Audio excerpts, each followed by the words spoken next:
Ngipin mo na naman, ngipin mo na naman. Bakit galit ka na? Malamang titirahin ko pa rin malaki yan. Bakit lumiit na ba? Hindi porket 10-1 ka, mananalo ka na. Gago ka ba? Lahat ng nakalaban mo, bagong salta. Kaya paano ka pa makakatsamba sa akin kung para starter na nga si Balakid na talo ka pa? Siya daw yung pinakagutom na rapper mula Bataan hanggang Maynila. Aba! Pambihira! Kaya pala pag nag-rap ka, para ka nang hihina. Di nyo ba napapansin? Tunog bading to si Tipsy D. Kahit ilang beses pa to magbayad ng shipping fee, wala pa rin dating yung delivery. Nakakawala ka ng gana. Celebrity boxing na lang sana. Kaso sa laki ng ngipin mo sa harapan, wala namang mouthpiece na kakasya. Mga hurado, hindi nyo na kailangan pang pag-aralan ng mga bara kasi round 1 pa lang, nangangamoy patay na daga na! Speaking of daga, huling laban ni Daga, basag yung muka, punit pa yung uso. Pero panalo pa rin si Ratatouille kasi nga ang lupit magluto! Di ba nag-choke ka kay J. King? Biglang na-blanco ang kanyang utak.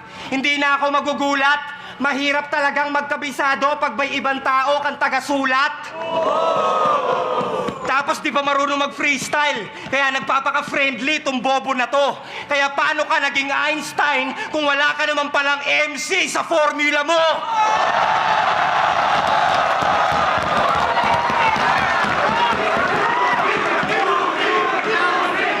Nandito na ang professor ng professor mo para turuan ka ng lesson. Mas kabado ka pa sa batang tuturukan ng injection. Mas nervyoso ka pa sa tulak na inabutan ng inspection. Daga ka na nga, dinadaga ka pa. Ano yon, Inception?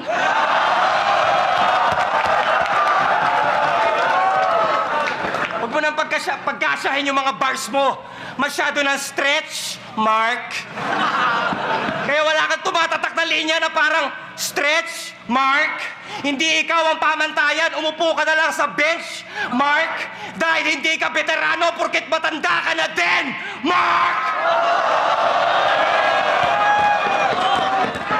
Alam kong marami kang handa para sa hari ng tugma. Kaso lang pag nagtataglish ka na ganyan, para ka nananarkastik na bakla. Yung mukha mong mataba, gawin natin mas grabe yung maga. Ito na ba yung tinuturing yung bayani ng balanga? Yuyupi ito sa akin parang kalye sa balara. At magbimistulang tae na basa ng pusang kalye na gala. Kaya sa finals ng isa buhay, huwag yun ang hanapin! Ang daga!